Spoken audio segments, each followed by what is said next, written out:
day every day, trying to get the perfect shot. Today is a good day. We're going bonsai shopping. I think this guy wants to talk to me. 他在直播呀？ 啊？ 你是哪里的？ 哪里人吗？ 对，哪里人？ 是澳洲人。 澳洲人。 对。 澳大利亚的。 对。 中文挺好哎。 Ah, 谢谢你。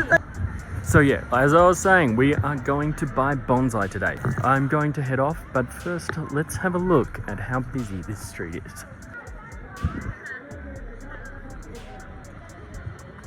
All for that photograph. So I'm going to get myself organized. We are going to get in the car and go down to the kindergarten, where we will see Sanchu, the owner, and some people just don't have any patience for those people taking photographs. Sometimes I'm a bit like that too. Anyway, we're going down to Sanju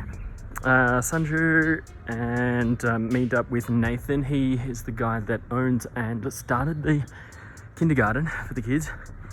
Although it's not a kindergarten anymore, they're teaching like grade 1 now. And we're going to go together to look at some really developed material so we can create the muse trees for the kids. And I put my hand up and I said, all right, I will. I said, all right, no worries, let's go, because we had this problem. So the problem was that everything online that would qualify as a muse tree was far too expensive, or it was like fraudulent. Like they'd say, oh, look at this beautiful tree, it's like 500 RMB, which is about $100. And they would say, and then you say, send me another photo, and it wasn't the tree in the picture. So we're like, let's go down to the local farmers market where apparently they have bonsais. But why? Why am I like so adamant about these muse bonsais? Well, you see, when I was studying in Japan, my oyakata, he was a bit tired and exhausted a lot of the time. So he would often not want to answer my questions about how to style a tree. And instead, he would send me out into the nursery to look at the world-class bonsai. I mean, we're talking bonsai that are won awards in the best bonsai exhibitions in Japan, right? So we're looking at really like world-class trees. Some of them, were millions of US dollars worth. And he would say, just go look at that tree and you work it out for yourself. And I think that's a big part of bonsai, is like, you can't be taught everything. You sort of have to sometimes figure it out for yourself. And I do believe that doing it that way will burn that lesson into your memory far better than any teacher can teach you it. They can teach you maybe the elementary levels and the fundamentals, but when it gets up to sort of the upper echelons of knowledge, sometimes just observation is the only way. I don't think we have language yet around explaining. We don't have the language yet to explain some of the philosophical or emotional, artistic characteristics of bonsai, so that it's just got to be experienced.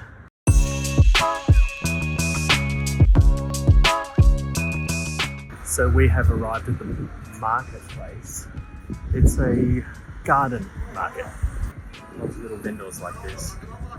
And they're selling a variety of plants. They don't just sell bonsais, but they certainly do have bonsais. There are varying qualities, and we're just going to try and pick something beautiful out of here.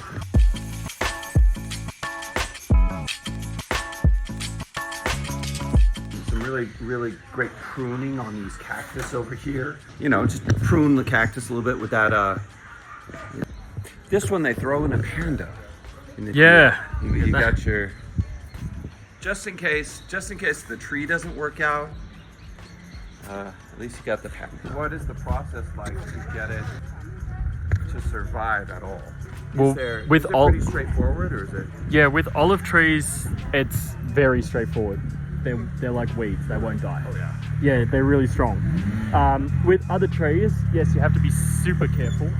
There's multiple practices, and it sort of depends on like what species you digging up and then that will dictate your like action plan of Okay. how to sort of get it to survive once it's in a pot. Got it. Or once you got it back out of the mountain or whatever it is. So yeah.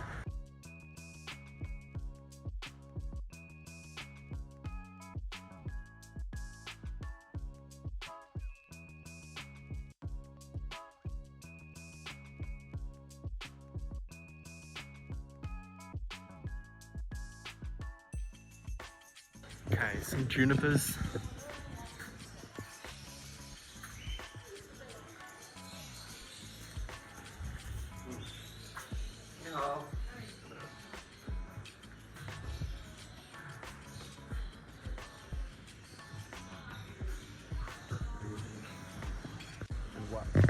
You bought copper wire?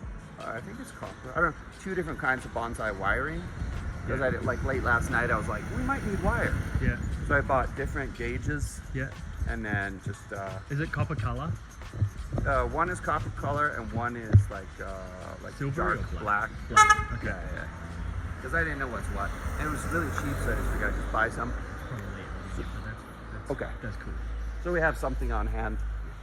So even if it's like they go ahead and they wire a branch, and then after the class is over, we unwrap it. Yeah. Okay. You know. Okay.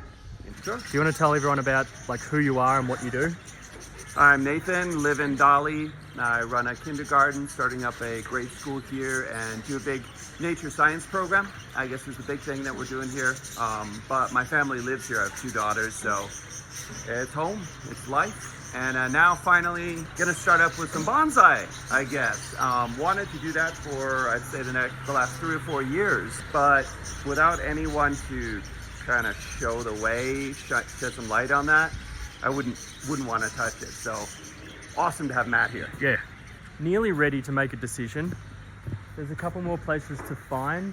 Yeah, it's kind of hard to find, but I think that's actually one nursery owner in Australia. I talked to him about that sort of thing, and he's like, people like to think that they found a gem, you know, it was hidden, forgotten about in the back corner. Okay. And they dug it out, and it's like, yes, and they're more willing to accept the price then as well. Sure. Like, oh yeah, that one, my grandmother gave it to me, 800. With the used cars, that was the same thing. You're right. In the U.S. Yeah. Yeah.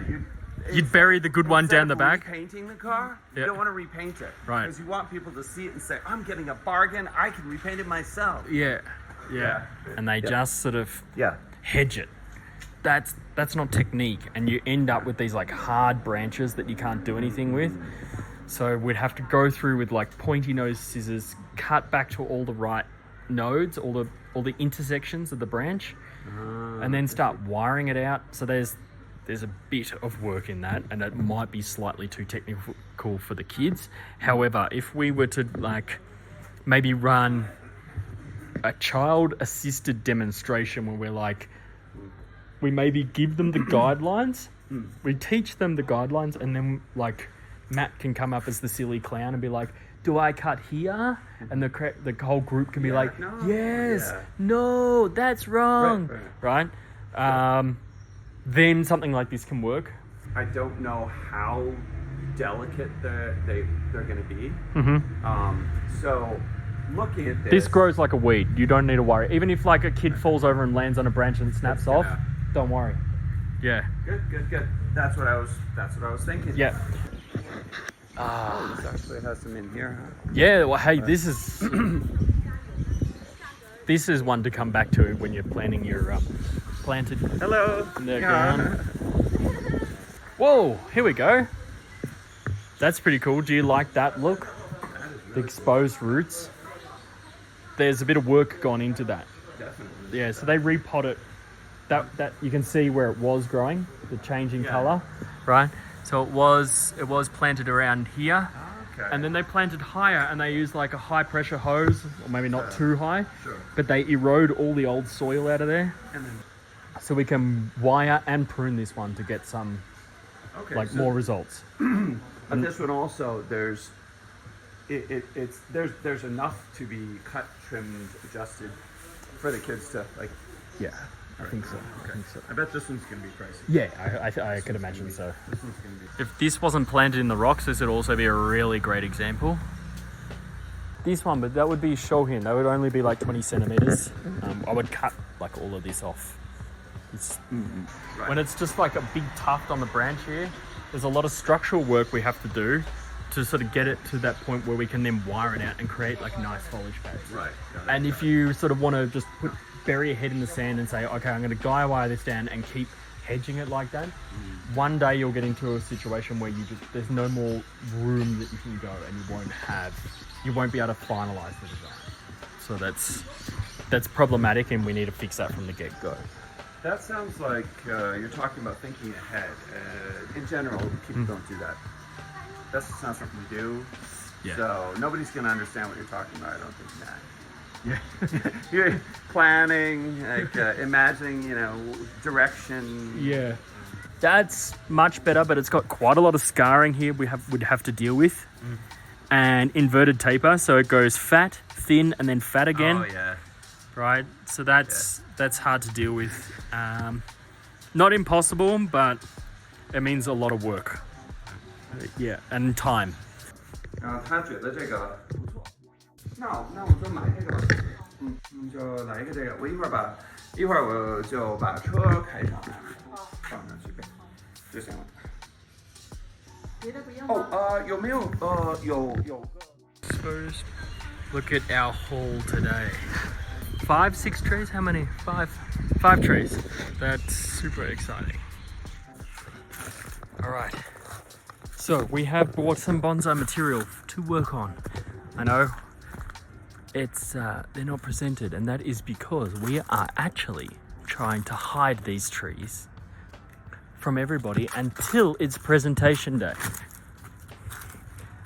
So we've come into the orchard here and we've hidden them just out of sight so that no one will know we've got them, and then we can present them to the kids and do workshops with the kids. 3 to a tree.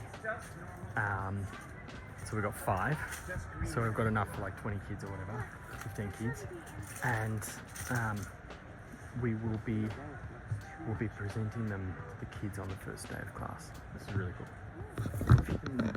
Sneaky mission, hidden them amongst this orchard so that no one will see them until